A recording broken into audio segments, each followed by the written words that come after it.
안녕하세요. 셋딸아빠 전소자입니다. 영상 시청하시기 전 좋아요, 구독, 알람 부탁드립니다.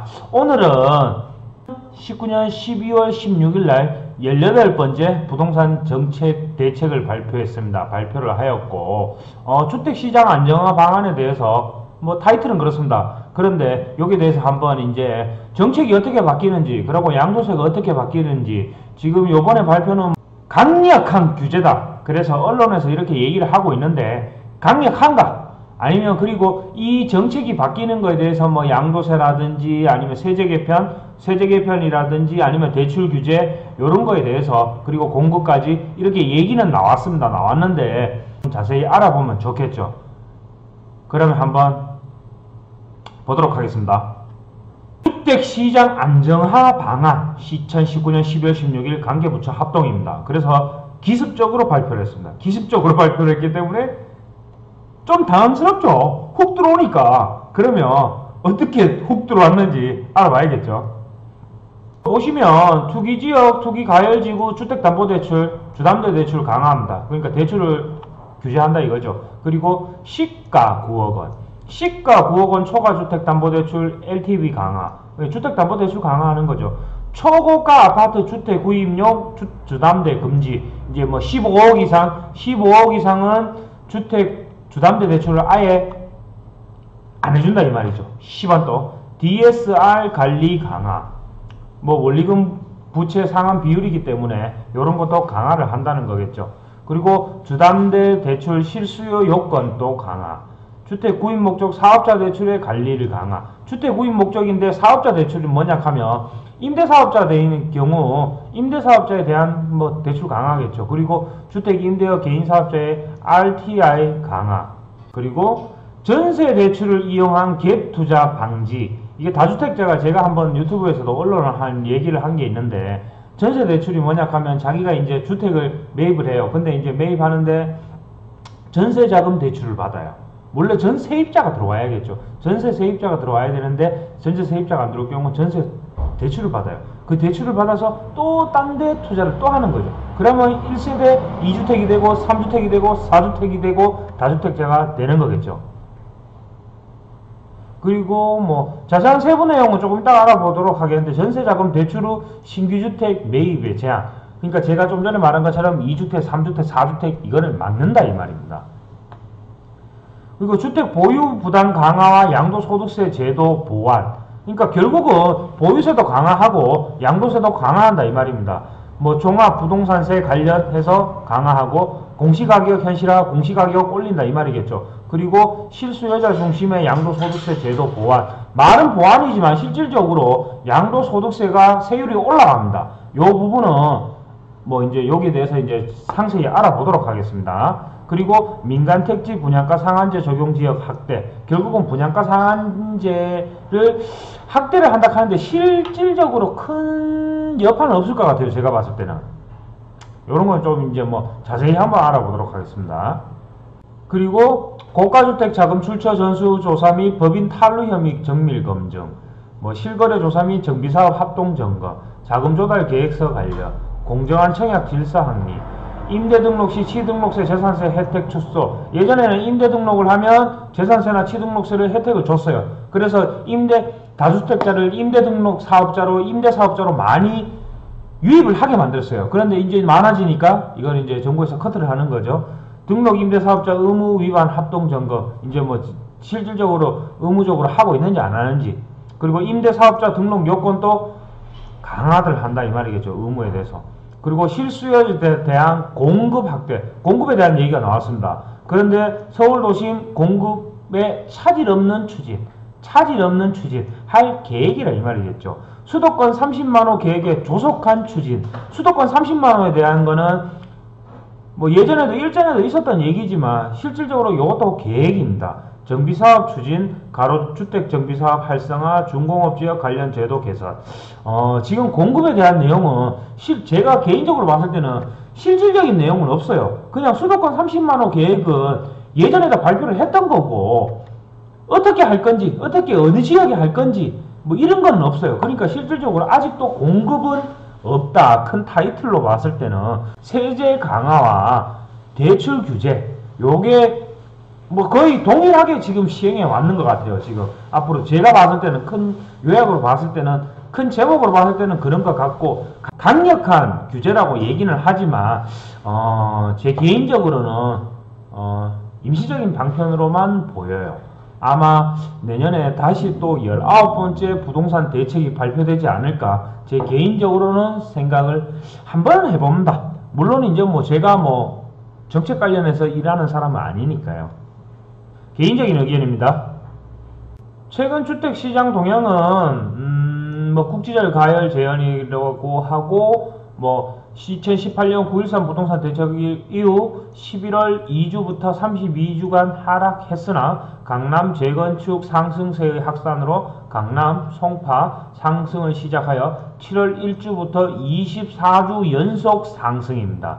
24주 연속 상승하였습니다. 근데 이제까지는 주택 안정적이다. 부동산 시장 안정적이다. 24주면 약 6개월, 5개월 좀 이상 되는 기간인데 몇 개월 전까지만 해도 부동산이 안정적이라고 얘기했는데 갑자기 뜬금없이 생뚱맞게 부동산 발표를 했다는 거는 정책이 잘못됐다 하는 거를 어느 정도 인정은 하지만 제가 큰 관점에 말한 거는 큰 분류로 제목으로 봤을 때는 제 기준에는 큰 변화는 없을 것 같아요. 그냥 약간의 영향을 받는 곳은 있겠죠. 그리고 뭐 그냥 초점이 어디에 있냐 하면 거의 세제에 있어요. 세제. 대출 규제. 그러니까 아예 거래를 하지 마라. 거래를 하지 마라. 그 수요 억제 정책이니까 거래를 줄이고 양도세는 올리고 그리고 거래를 하지 마라는 거고 두 번째는 세제로 인해서 국고를 확보하는 그게 거의 주 목적이지 않을까. 어차피 정부에서도 안 판다 하는 걸 알겠죠. 그러니까 종부세도 올리고 양도세도 올리는, 양도세를 올리는 거는 단기적으로 봤을 때는 갭 투자든 뭐 이렇게 투기꾼들을 부동산 현 정부에서는 투기꾼이라고 판단하기 때문에 투기꾼들의 세금을 더 걷어들이겠다. 뭐 그런 것 같은데 세세한 내용은 점점 이제 하나씩 짚어보도록 하겠습니다. 서울 주택 매매 거래량은 올 3월부터 증가세로 뭐 10월 거래량 뭐 약 81% 수준.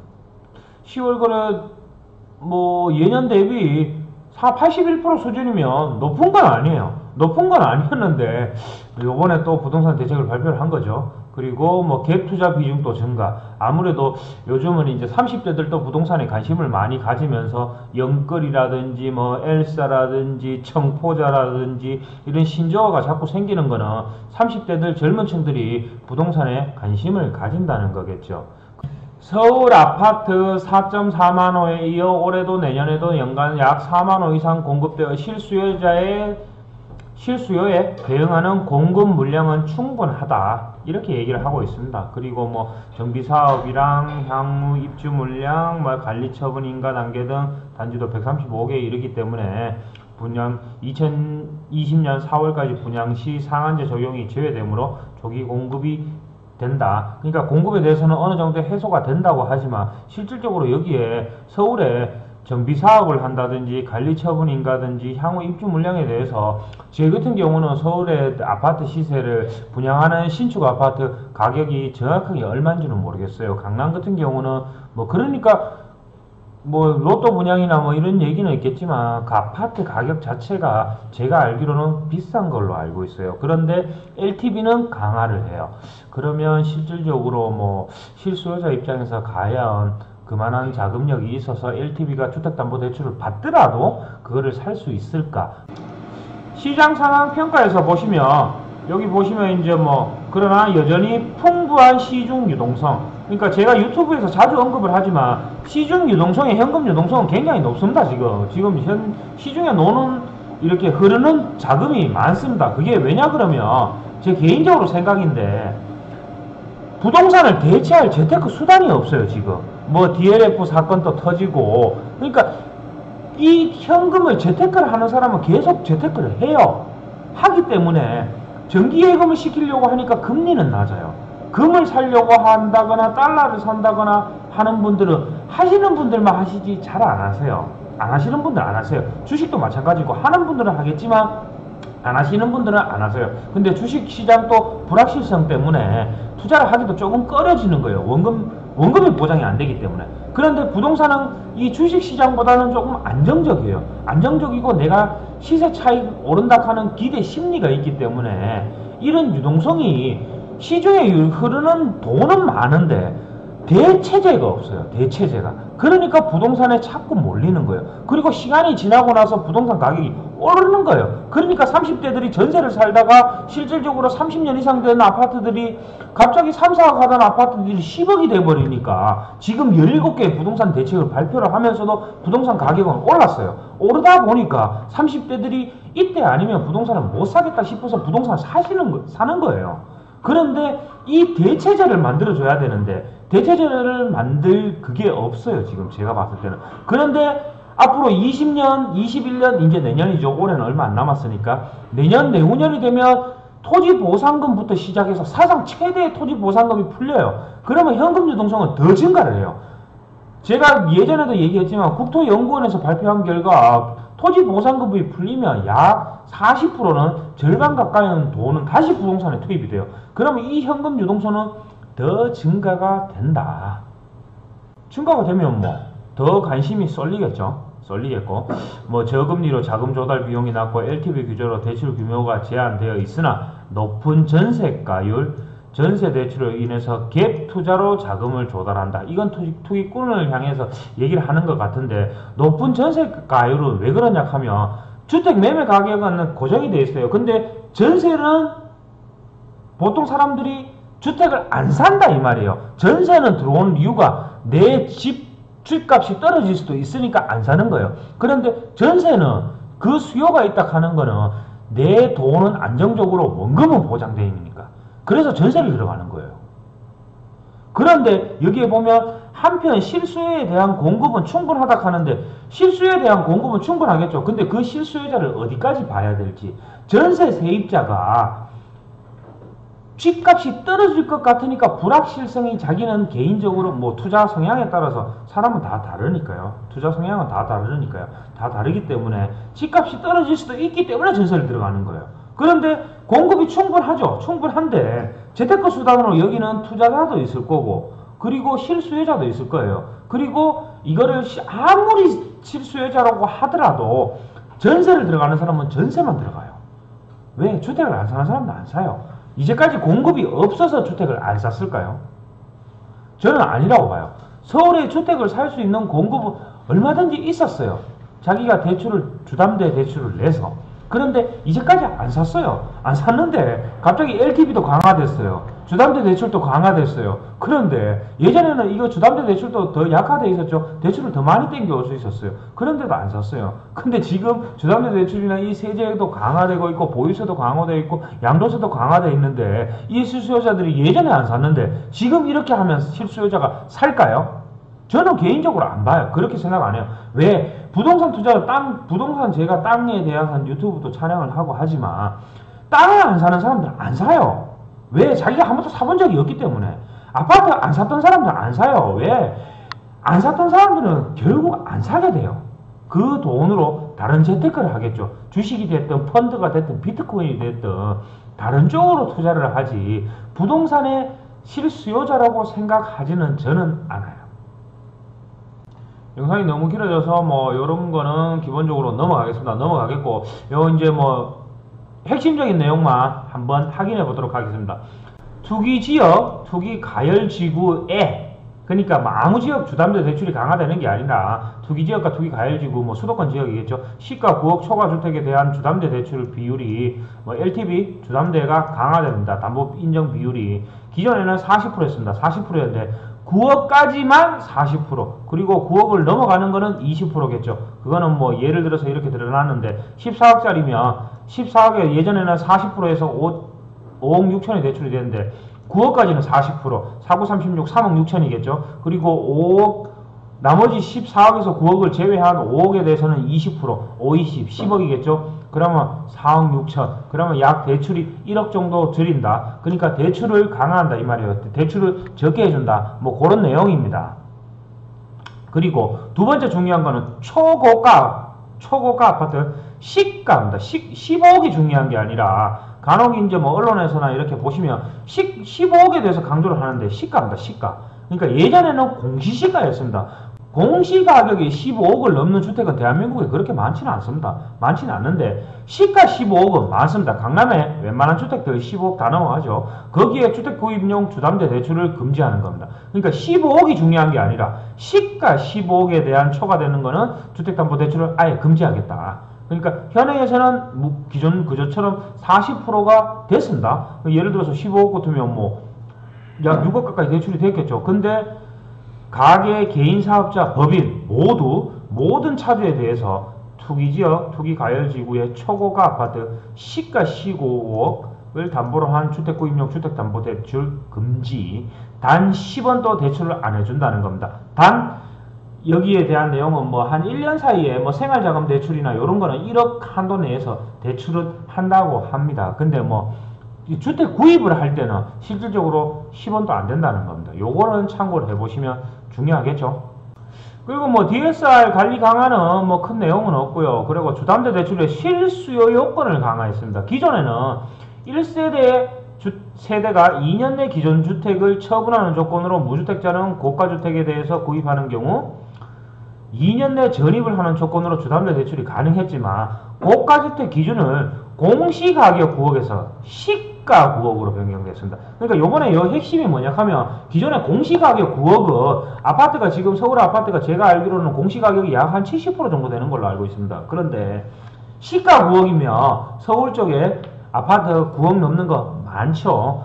대구에도 많으니까요. 부산도 많고 시가 9억이 넘어가는 아파트들은 지금 이제 그런 거를 감안할 때 요 시가 9억으로 변경이 됐다는 거 하고 투기지역, 투기가열지구 1세대 주택 구입, 무주택 세대의 고가주택 구입에 대해서 1년 내 전입 및 처분의 의무. 기존에는 2년이었습니다. 2년이었는데 최근 요번에 요거는 뒤로 가면 나오겠지만 2년이 1년으로 바뀐 게 많습니다. 일시적 2주택도 기존까지는 기존 주택을 2년 캤는데 요번에 1년 요런 1년 단위로 변경이 되는 게 있으니까 요런 거 한번 확인해 보시면 좋을 것 같습니다.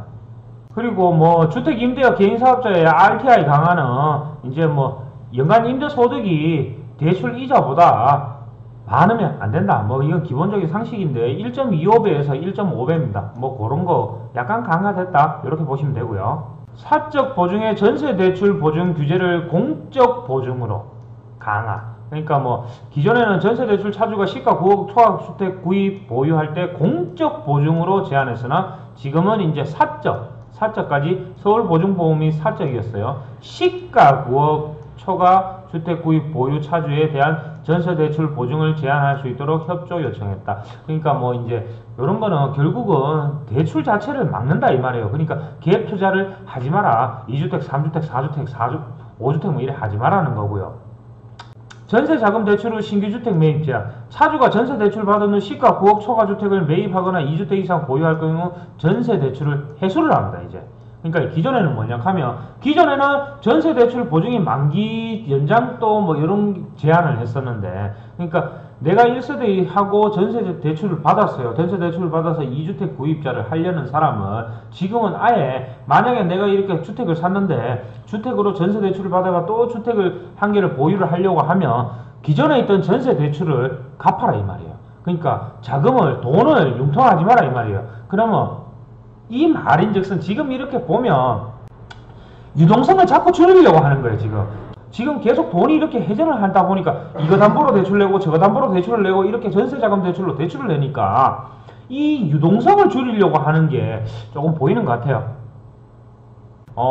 보유세죠. 양도소득세. 보완이라 하지만 저는 강하라고 얘기했습니다. 그리고 기존의 현행에서는 0.1%에서 0.4%인데 최근 이제 3주택 이상이거나 조정대상지역 2주택 이상자는 0.2%에서 0.8%. 그러니까 약 2배 정도 상승했죠. 0.1%에서 0.2%, 그리고 0.3%에서 0.8%, 0.5% 정도 1년에 한 번 내는 거예요. 종합부동산세. 이게 과연 실질적으로 이거를 보유세를 제 생각엔 그래요. 예를 들어서 20억, 30억 가는 주택이 있어요. 초고가 주택이 있어요. 근데 가표가 20억, 30억 하면 12억에서 50억이에요. 물론 언론에서는 0.8%라고는 얘기를 합니다. 하지만 기존의 0.2%에서 예를 들어서 가표 대상이 그래요. 제가 봤을 때 50억 미만이면 0.2%가 기존이었어요. 그런데 지금 바뀌는 것도 0.2%예요. 0.2%면 바뀌는 거 없다 이거겠죠. 없겠고 지금 뭐 94억 초과가 0.3%에서 0.8%. 그러니까 그렇게 보유세가 뭐 강화된다 이렇게 하지만 실질적으로 3억 이하 가표가 0.1%에서 0.2%면 2배 상승했어요. 2배 상승했는데 이게 더 커요 오히려. 실질적으로 일반인들이 94억 이상 초과 잘 얻겠죠. 이거는 뭐 기업들이 많겠죠. 기업들이 0.3%에서 0.8% 그러면 조금 상승이 됐겠지만 그리고 주택 투자를 하는 사람이 가표가 실질적으로 가표가 50억 넘어가는 주택을 보니까 다주택자들 진짜 수많은 다주택자들 뭐 이렇게 뭐 3주택 4주택 이런 경우는 드물 것 같고 제가 봤을 때는 한 수백 채 수천 채를 가지고 있는 사람들인데 해당이 되겠지만 실질적으로 가표가 50억이 넘어가는 경우 큰 변동은 없다. 다만 제가 봤을 때는 오히려 3억 이하가 0.1%에서 0.2% 됐다 하는 거는 일반 서민들인데도 영향이 간다는 거겠죠. 3억 이하 주택도 영향이 간다고 봐야 되겠죠. 그러니까 요 부분에 대해서는 여러분들이 조금 한번 그러니까 제가 봤을 때는 그냥 세제 국고를 확보를 하는 세제 개편 요런 게 보시면 될 것 같고요. 조정 대상 지역 2주택자 세부담 상한이 200%에서 300%로 확대된다. 그러니까 종합부동산 세율 자체가 그렇게 높진 않아요. 그렇다고 제가 봤을 때도 그래요. 다주택자들이 강남에 20, 30억짜리 똘똘한 채 뭐 40억짜리 주택을 간다고 해도 종부세 상향되는 거 없습니다. 없기 때문에 안 팝니다. 양도세 올랐는데 강화됐는데 안 파겠죠. 장기보유 특별공제도 강화됐어요. 강화됐는데 그러면 실질적으로 고가주택 강남의 물건 저는 더 묶인다고 봐요. 제 개인적으로 생각했을 때는 물량 안 나온다고 봐요. 오히려 눈치를 더 보겠죠. 물량을 잠궈버리겠죠. 양도세가 강화해버렸으니까. 그러면 근데 종부세는 큰 변화는 없어요. 실질적으로 뭐 강화는 됐다 하지만 뭐 초강력 규제라고 얘기하지만 제가 봤을 때는 초강력 규제는 아닌 것 같아요. 그리고 부동산세 1주택 보유 고령자 세 공제율 합산 공제율 확대해 주겠다. 요거는 당근을 준다는 거겠죠. 계속 강화하니까 좀 당근을 준다는 거겠죠.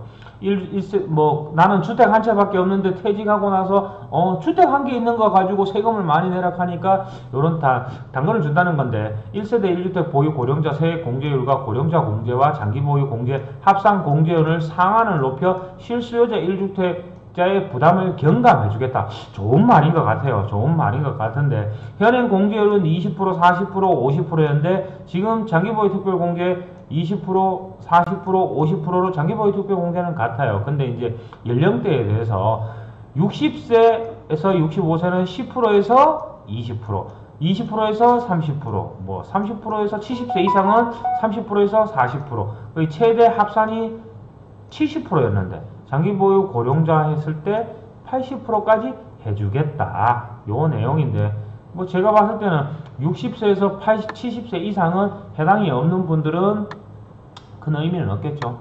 그 다음에 중요한 게 공시가격 현실화율입니다. 그러니까 지금 공시가격은 여전히 뭐 70% 미만, 서울 같은 경우 약 70% 조금 안 되는데 뭐 여기 보시면 뭐 공동주택이 68%, 단독주택은 53%, 토지는 64% 이렇게 하지만 제주도도 사실 공시가격이 실질적으로 시세보다 낮아요. 그렇기 때문에 이 공시가격을 최대 이제 뭐 단기적으로 올린다 이 말이겠죠. 그러면 집값이 오르면 오를수록 수준 방영 수준은 80%까지 올린다. 그러니까 공시가격을 현실화한다 하는 것을 고민을 한다는 거겠죠. 공시가격을 현실화한다는 것은 실질적으로 보유세도 상승이 됩니다. 보유세 세율도 올렸지만 물론 오르는 구간도 있고 안 오르는 구간도 있어요. 근데 3억 미만에 일반 서민들은 공시가격 종부세가 다 올라요. 다 오르는데 그러면 공시가격도 올려버리면 세율이 조금 부담은 더 되겠죠. 그래서 보유세 부담이 조금은 될 거다. 그런 내용입니다. 그런데 뭐 그게 뭐 큰 의미는 제가 봤을 때는 없다고 봐요. 그리고 실수요자 중심의 양도소득세 제도 보완이라고 했지만 저는 강화라고 봤습니다. 현행 1세대 1주택에 뭐 거주기간 상관없이 보유기간을 최대 80% 장기보유 특별공제를 적용을 시켰습니다. 그런데 이제는 예전에는 10년 보유만 했어도 됐습니다. 보유만 했어도 됐는데 뭐 조정지역이나 뭐 이런 거는 2년이겠죠. 뭐 그런 거 뭐 보유기간과 거주기간 2년을 했었지만 지금은 이게 강화가 됐다 하는 게 연 8% 공제율을 보유기간 4%, 거주기간 4%, 그러니까 이 80%를 10년 이상일 때 쪼갠다 이 말입니다. 그러니까 옛날에는 2년 이상 거주하고 8년은 보유만 했어도 됐어요. 근데 이제는 앞으로 쭉 보유를 10년 했을 때 최대 40%, 거주를 10년 했을 때 40%, 이거를 합산해서 장기보유 특별 공제를 해주겠다. 결국은 양도소득세가 강화됐다 이 말이겠죠. 이거는 80%를 모두 10년을 가지고 있었다고 보유를 80% 공제를 못 받는다는 거겠죠. 적용 시기를 봐야겠죠. 지금 이거는 왜냐하면 이제 일반 분들인데도 많이 영향을 미칠 건데 자기가 주택을 가지고 있으면서 10년 이상 가까이 10년 가까이 보유를 하신 분들이 계실 거예요. 그러니까 장기보유 특별공제가 이게 언제 적용이 되는지 법 개정 후 2021년 1월 1일 양도분부터 적용이 됩니다. 요 적용 시기를 여러분들이 알고 계시면 좋을 것 같습니다. 뭐 요 내용은 뭐 장기보유 공제 한번 보시면 되고, 그리고 조정지역 대상 일시적 2주택자 전입요건 추가 및 중복 보유 허용기간 단축된다 하는 거는 빨리 팔아라 이 말이겠죠. 그만큼 강화된다는 거겠죠. 현행은 조정지역 내 일시적 2주택자는 신규주택 취득일로부터 2년이었습니다. 이거 제가 잠깐 서두에 잠깐 얘기했지만 2년 이내 1주택자로 보아 비과세 혜택을 받았지만 일반 지역인 경우는 일시적 2주택 요건은 3년 이내였습니다. 그런데 요게 1년으로 바뀐다는 겁니다. 1년 안에 이 주택을 처분을 해야 비과세를 해준다는 겁니다. 빨리 팔아라 이거겠죠.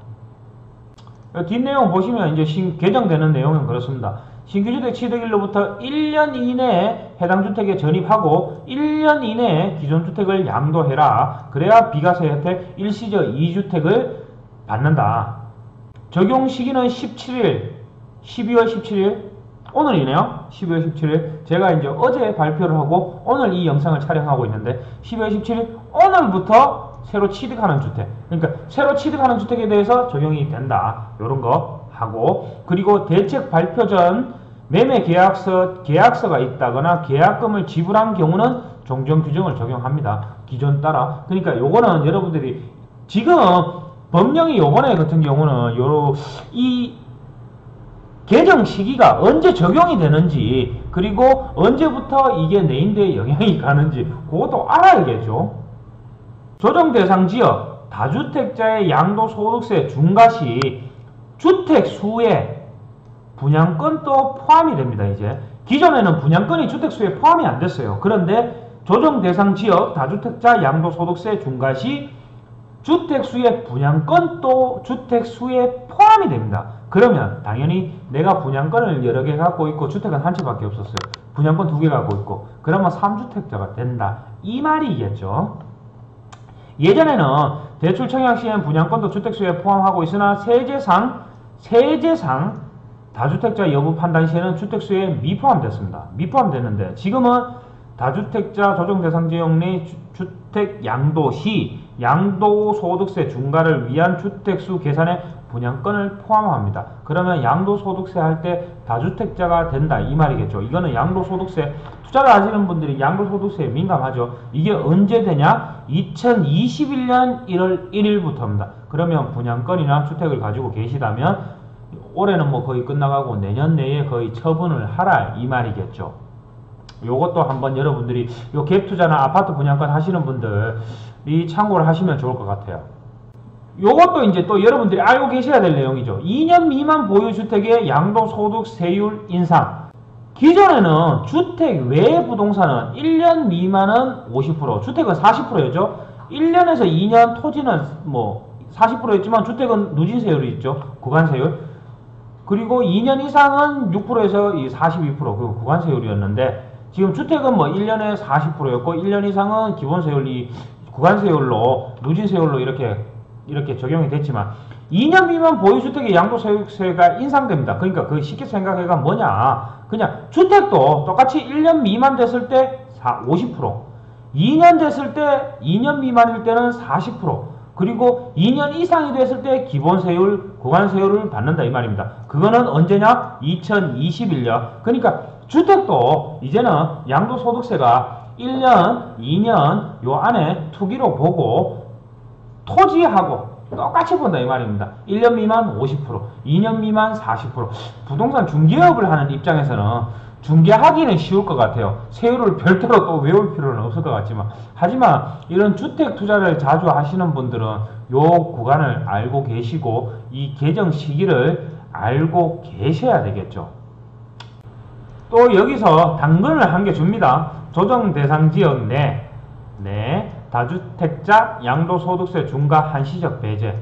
그러니까 현행은 다주택자가 조정 대상 지역 내 주택 양도 시 양도소득세 중과를 및 장기보유 특별 공제를 적용을 배제시켰습니다. 배제시켰지만 다주택자 조정 대상 지역 내 10년 이상 보유한 주택을 양도하는 경우 한시적 양도소득세 중과를 배제하고 장기보유 특별 공제를 적용을 시켜주겠다 이 내용인데, 실질적으로 다주택자가 조정 대상 지역 내에 10년 이상 보유한 주택만, 그러니까 실질적으로 다주택자지만 10년 이상 보유한 주택만 처분했을 때 당근을 준다는 겁니다. 그러니까 실질적으로 내가 뭐 투자를 했는데 10년 이상 보유하신 분들은 없겠죠. 그러니까 투자자하고는 상관없고 실수요자로 10년 이상 거주를 하고 계셨던 분들이 뭐 하는 건데, 뭐 크게 싹 마음에 와닿는 당근은 아닙니다. 그리고 투명하고 공정한 거래 질서 확립을 위해서 민간택지 분양가 상한제 적용 지역을 확대합니다. 그러니까 뭐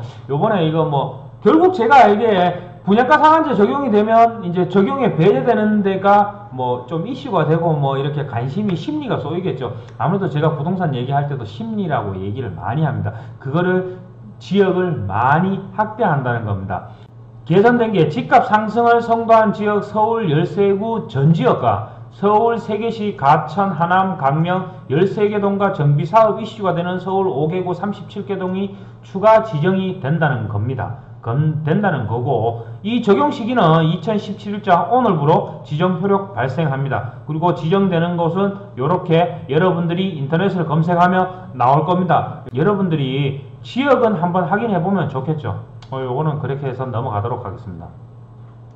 시장거래에서 고가주택의 자금 출처 전수조사 및 법인 탈루 정밀검증, 뭐 실거래 정비사 합동점검 상시화, 뭐 이렇게 단속을 강화하겠다 이런 내용이고요. 그리고 뭐 자금 조달 계획서 대출 대상 확대, 신고 항목 구체화, 뭐 이렇게 뭐 자금을 어떻게 하는지 그런 것도 좀 뭐 강화를 하겠다 이런 거고요. 그리고 공급질서 교란 및 불법 전매 시 청약 제한도 청약에 대해서 제한을 한다는 겁니다. 이 부분을 한번 알고 계시면 좋겠죠. 공급질서 교란 적발 시 일정 기간 3년에서 10년 청약을 금지하고 있으나 불법 전매에 대해서 청약 금지 규정이 없는 상황이다. 그러니까 불법 전매를 해도 벌금 얼마 내면 땡이었습니다. 지금은. 그러니까 하는 거겠죠. 왜? 벌금 내는 것보다 더 버니까. 그런데 공급질서 교란 행위 및 불법 전매 적발 시 주택 유형에 관계없이 10년간 청약을 금지해버립니다. 그러면 이거는 요런 행위는 이제 불법 전매를 했을 때 기타 공급질서 교란 행위에 대해서 뭐 공공주택이나 투기과열지구나 기타에 대해서는 뭐 요런 거를 각각 전부 10년씩 불법 전매는 없었지만 10년 요런 거에 대해서 청약 금지 강화를 강화하고 개정 후 즉시 시행한다 이 말인 겁니다. 그러니까 불법 전매를 하지 말라는 겁니다. 하면 10년 동안 청약을 못 한다는 거겠죠. 불법 전매를 하시는 분들이 수익을 보고 판매를 하겠죠. 판매를 하는데 그 수익금이 과연 10년 동안 내가 이 시세 차익을 여러 개를 할 수 있는데 그거에 대해서 이제 그거를 강화한다는 거겠죠. 그러면 아무래도 조금 움츠러드는 거는 있을 것 같아요. 그리고 청약 당첨 요건 강화는 뭐 예전에 이제 뭐 위장 전입이나 뭐 이런 게 좀 있었어요. 이런 게 좀 있다 보니까 뭐 청약 당첨을 노린 일부 지역의 전세시장 가열 해소를 필요해서 뭐 투기 가열지구 수도권 지역에 해당 지역에 보통 1년 이상 거주자의 우선 공급을 했습니다. 그리고 수도권 대규모 신도시 내 분양물량 50%에 해당하는 지역은 시도 50%는 수도권의 당첨자를 선정을 하였습니다. 수도권에는 뭐 해당 시도. 그런데 개선되는 거는 관계 지자체와 협의하여 투기과열지구 대규모 신도시 거주기간 강화를 1년에서 2년 이상 협의 후 즉각 시행한다. 아직 그 시행은 아니에요. 근데 1년에서 2년입니다. 저도 서울 강남에 관심이 많기 때문에 저도 이제 서울로 이사를 가야겠네요. 2년으로 강화가 되면 요 청약에 대해서 요 거주기간도 저 같은 생각을 가지고 있는 분들은 요 이제 거주기간이 강화된다는 하는 거 참고하시면 좋을 것 같습니다. 청약 재당첨 제한 또 분양가 상한제 주택 투기과열지구 당첨 시 10년으로 개정됩니다. 조정 대상 지역에 당첨 시 7년간 재당첨에 제한을 둔다 이 말입니다. 그러니까 당첨되고 또 당첨되는 거를 제한을 둔다는 거고. 자, 그 다음 알아볼 거는 제가 전화도 오고 밥도 먹고 와가지고 다시 추가로 알아보도록 하겠습니다. 임대등록제도 보완글에서 임대등록 시 취득세와 재산세 혜택을 축소한다는 내용입니다. 아무래도 예전에 다주택자들이 임대주택 공급을 늘리기 위해서 공급이 무조건 건축만 있는 건 아니죠. 다주택자들이 그 임대를 늘려서 실수요자들인데 거주를 할 수 있게 그렇게 주택 안정을 하기 위해서 정부에서 임대사업자를 등록하면 여러가지 혜택을 많이 줬습니다. 그래서 많은 분들이 그쪽으로 임대주택 사업자로 등록을 하고 사업자를 내고 했죠. 그런데 이 혜택이 너무 과하다 보니까 요게 줄이는 것 같아요. 그런 내용인데 뭐 그거는 한번 참고해 보시면 좋을 것 같아요. 그리고 뭐 임대등록 사업자의 의무 위반 사례 합동점검이나 임대사업자의 책임 강화나 임차인 보증금 피해 방지 사업자 의무 강화나 뭐 그런 내용이고요. 그 다음 나오는 내용이 실수요자를 위한 공급 확대입니다. 공급에 대한 얘기가 있었죠.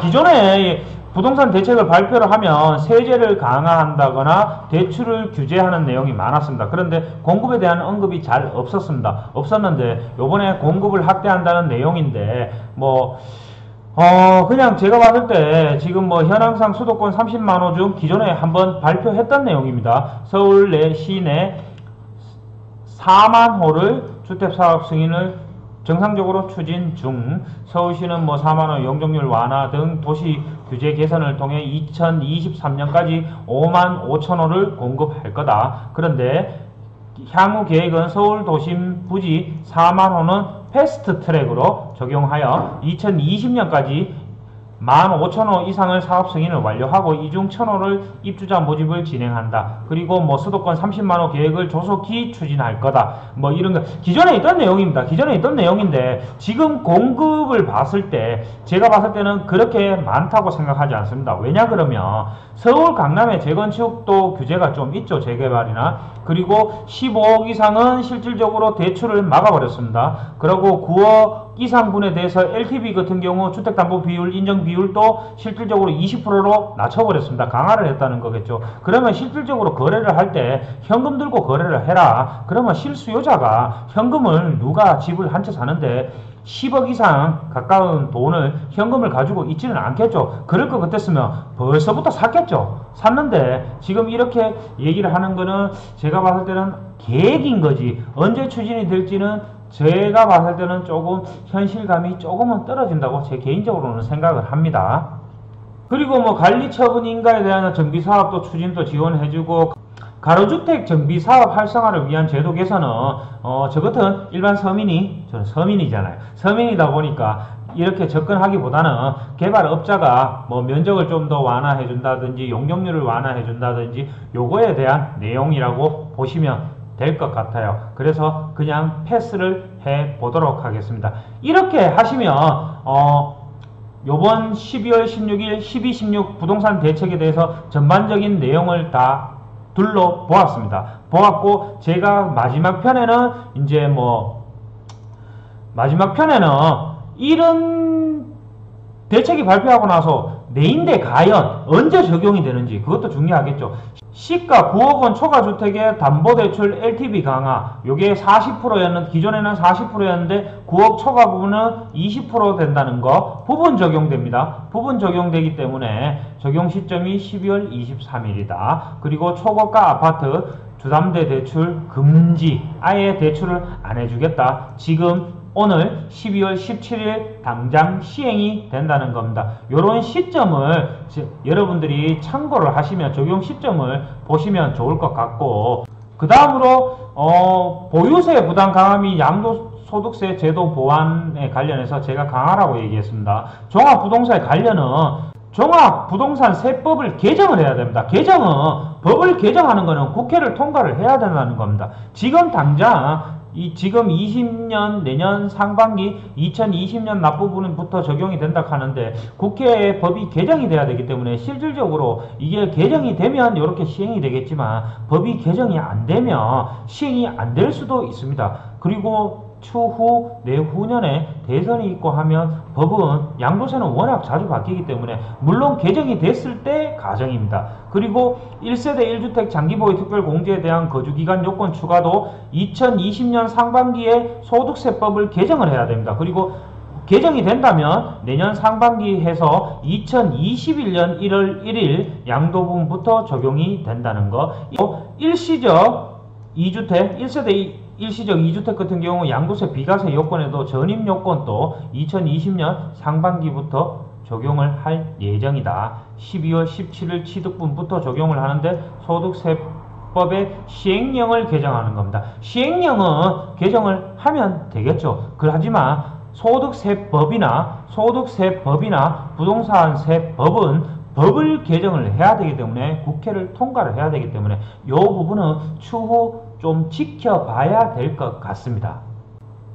다음으로 적용 시점은 청약에 대한 내용이나 실수요자를 위한 공급 확대나 이 부분은 시점을 보시면 될 것 같고요. 이렇게 12월 16일 부동산 대책에 대해서 전반적인 내용을 하나씩 꼼꼼하게 살펴봤는데 오늘 12월 17일 날 기사가 하나 떴는데 제가 여러분들인데 한번 보여드리려고 합니다. 2019년 12월 17일 오전 9시에 했는데 18차례 부동산 정책에도 서울 시민은 61%가 집값이 오를 것이라고 예상을 한답니다. 왜냐 그러면 아무래도 이렇게 부동산 대책을 많이 쏟아는 냈지만 부동산 집값을 막지는 못했습니다. 그런데 요 여론조사는 물론 이 12, 16 부동산 대책 발표하기 전 12월 12일과 13일 날 여론조사를 한 것입니다. 그런데 일단은 서울 시민들은 집값이 오를 것이라고 생각을 한답니다. 제가 제 유튜버니까 제 개인적인 얘기를 한다면 부동산 대책을 발표를 하면서 아마 실수요자 입장에서는 집값이 떨어질 수도 있겠다. 그래서 간망세로 돌아서는 사람들이 있을 수는 있을 것입니다. 하지만 부동산 투자를 하시는 분들은 저는 아니라고 봅니다. 단기적으로는 물론 이런 심리 상태가 조금 꺾였기 때문에 단기적으로 효과가 있을지언정 장기적으로 길어봐야 제가 봤을 때는 6개월 정도로 보고 그래서 정부에서도 지금 내년에도 또 더 강력한 부동산 대책을 발표를 할 거다 아니면 공시지가를 현실화한다 이런 발표를 하고 있지만 제가 봤을 때는 제가 서두에 말한 것처럼 현금 유동성은 증가를 했습니다. 그리고 제3기 신도시나 GTX나 수도권의 같은 경우 토지 보상금이 30조 원이 풀리면 현금 유동성은 더 증가를 합니다. 그런데 이 현금 유동성이 증가를 한 이 돈이 대체제를 할 만한 역할이 없어요. 지금 DLF 사건이나 아니면 금이나 달러나 주식이나 펀드나 정기예금은 금리가 너무 낮죠. 그러니까 재테크를 할 수 있는 대체제 역할이 있어야 이 부동산에 쏠린 관심이 다른 쪽으로 조금 갈 건데 그렇지 못하기 때문에 저는 부동산은 다시 오를 거라고 보는 첫 번째 이유고 두 번째 이유는 요번에 발표한 내용을 보면 9억 이상에 대한 고가주택, 초고가주택 15억 이상, 초고가주택에 대해서 주담보대출을 강화한다. 수요를 억제한다. 거래가 안 되게 한다는 거겠죠. 거래가 안 되고 보유세를 올리는데 매물을 내놓으면 실질적으로 매수를 하는 입장에서는 현금을 주고 다 사야 됩니다. 현금을 주고 사는 이 투자자 입장에서는 현금 주고 강남에 실질적으로 현금 부자들이 부동산 거래를 한다는 뉴스는 보셨을 겁니다. 실수요자들이 현금을 10억 이상 가지고 있는 분들이 잘 없을 겁니다. 그리고 지방에서 서울에 투자를 하시는 분들이 여기에 금액도 금액이지만 지역들이 있습니다. 투기지역이라든지 투기가열지구라든지 대상 지역이라든지 요 지역을 제외해버리면 이 법이 적용이 안 됩니다. 이 법이든 시행령이든 적용이 안 됩니다. 적용이 안 되면 반대로 생각을 하면 조정지역 외 지역에 9억 이하짜리 주택을 투자 목적으로 생각을 하셔도 된다는 겁니다. 그러면 반대로 실질적으로 어디든 부동산은 한쪽을 누르면 여러분들이 기사를 많이 보셨겠지만 풍선 효과나 이런 게 나타납니다. 이 외지구로 요번에 부동산 대책이 강력한 거는 제 개인적으로 맞다고 생각합니다. 물론 서울, 강남이나 요런 데 규제는 확실히 좀 잡는 효과는 있다고는 생각은 하지만 서울, 경기도, 수도권 전반적으로 이 부동산 대책을 잡지는 못한다고 저는 생각을 합니다. 왜? 대체제가 없기 때문에. 이렇게 부동산 12, 16 부동산 대책에 대해서 오늘 한번 알아봤습니다. 이 영상이 여러분들인데 조금, 아주 조금이라도 도움이 되셨으면 좋아요와 구독을 부탁드리고 알람 설정까지 부탁드리겠습니다. 이상 셋따라빠 전소장이었습니다. 감사합니다.